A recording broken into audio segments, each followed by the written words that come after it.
Redeemed Church, Redeemed Gospel Church, Saint Salai Kirita, na tunakamilisha miaka 12 hii mwezi wa 7. Tulianza huduma yetu mwaka wa 2013 mwezi wa 7 tukiwa na watu 15 pamoja na watoto jumla, na Bwana ametubeba mpaka wakati huu. Tukaweka misingi ya kanisa hili, jengo hili mwaka wa 2015 Novemba 59, na kwa sasa tunaenda kukamilisha 12 full years Bwana ametubeba. Na kwa hivyo tunarudi tena katika misingi ambayo tulianza utumishi hii. Tutakuwa na mfungo wa kushukuru Mungu kwa kutubeba hiyo miaka yote, na 27 ambayo ni tarehe kamili ambayo tulifungua ibada ya kwanza, itakuwa ni tarehe ambayo pia tutakusanyika kwenye madhabahu zote kama wana saints. Tunarudi tena back to church on 27 after 21 days of prayer and fasting. So pia nitakuwa na scriptures ya everyday. So ningeomba kwa wale ambao watafunga waweze kupatikana kanisani jioni. Tunataka Mungu atubebe kwa hizo siku, akazalishe vitu jinsi alivyozalisha wakati huo. Kuna huduma after hiyo 21 days. Kuna pia jambo ambalo litatendeka katika asili ya kiroho, na si kiroho peke yake, pia kwa asili ya kimwili. Kuna wale ambao tumekuwa tukifanya darasa na tutawaweka katika vitengo vingine tena hiyo tarehe 27, na wengi wao tutawaofficiate mpaka wakati mama bishop atakapokuja, lakini kwa sababu haji tutawapanda kwenye utumishi tu, na siku ambapo mpaka mafuta wa Mungu atakapokuja atakuja kuwaweka ordination yake mwenyewe. Basi nataka nishukuru Mungu kwa wewe ambao ulikaa na sisi kwa mwaka wa kwanza, mwaka wa pili, mwaka wa 3, mwaka wa 4, mwaka wa 5, 6, 7, mwaka wa 9, 8, 9, mwaka wa 10, 11 mpaka miezi za kwanza za mwezi mwaka wa 12 mpaka 27 ambao tutakuwa tuna celebrate 12 full years in ministry. So we are going to join hands together with all the churches, our churches. So the second week ambayo itakuwa inafuata, tutapanga kwa sababu ya maandalizi ya chakula ya Sunday, na Mungu atatuwezesha. Neema ya Mungu itatubeba. Today I want to start by preaching the word of God. Ya kwamba Luke 14 verses 28 to 30. Luka 14.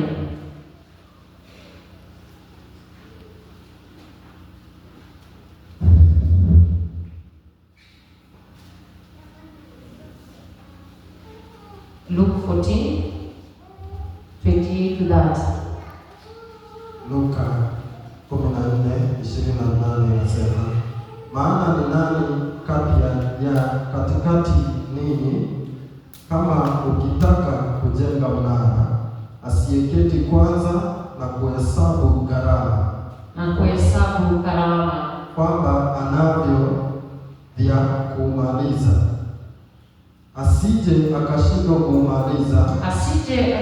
kumaliza baada ya kupiga msingi. Watu wote waonao wakaanza kumdhihaki wakisema, mtu huyu alianza kujenga akawa hana nguvu za kumaliza. Kinandi inasema amunwa ingakwe mecheikote kwa mnigoy amatay kutemwe ora agoitubu ngotinye che cheyame ogoisunego simaya kotonon lumewa akoma omuch koges kotoi kechurochu inendet tugul chekere kole kitoi chichi kotebiso ako maimuch koges. Anauliza ni nani katikati yetu ambaye anaweza kujenga? Ati for which of you intending to build a tower sit not down first and counted the cost, whether he has sufficient to finish it, lest happily after that he has laid the foundation and is not able to finish it, all that behold it begin to mock him, saying, this man began to build and was not able to finish.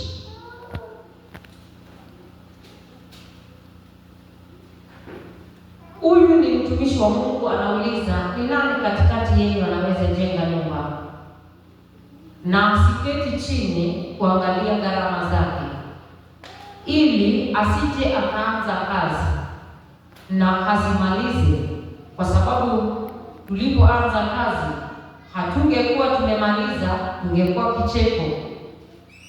Ndiposa wakati tuliokoka wengi walitucheka, lakini Yehova akatushikilia. So lazima uwe willing to challenge that situation in your life. Ni lazima you must stop whatever you have been doing and do the work of God. Lazima usimamishe kazi zote ambazo umefanya na uanze kuangalia kile ambacho Mungu anahitaji ikaweze kutendeka katika maisha yako. Counting the cost. For us to see the goodness of God. Ili sikiro ni inga pa mopenge. Kuyo acheke toagero agerisko. Agirine na diagika mopenge ungeteke pasibu, ungeteke kwa nyongo atatuko.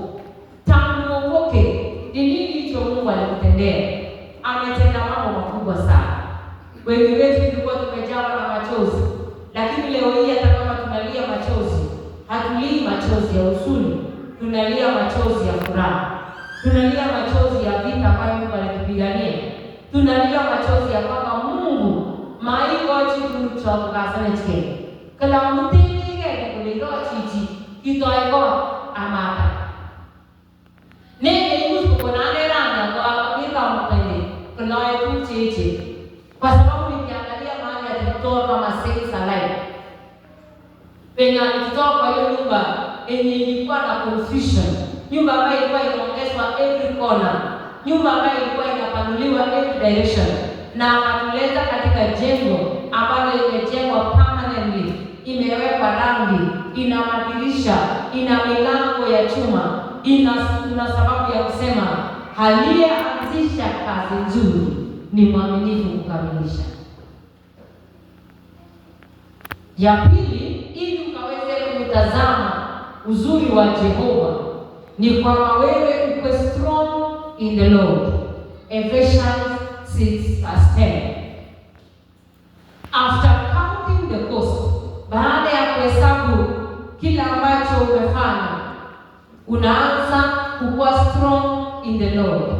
Ephesians 6:10. Waefeso 6:10 inasema, hatimaye mzidi kuwa hodari katika Bwana. Hatimaye mzidi kuwa hodari katika Bwana. Be strong in the Lord and be able to stand. Be strong in the Lord and in the power of His might. Kaleleole anun oyebu chegine engutaya. Ake kimnateka kamugeni. Kimnateka kamugeni. Ni yeye ametuwezesha. Ni yeye amekutia nguvu. Ukitazama nyuma mpendwa, utaona wakati ungene umeokolewa na Mungu anakutia nguvu, anakuonesha bado hujaisha,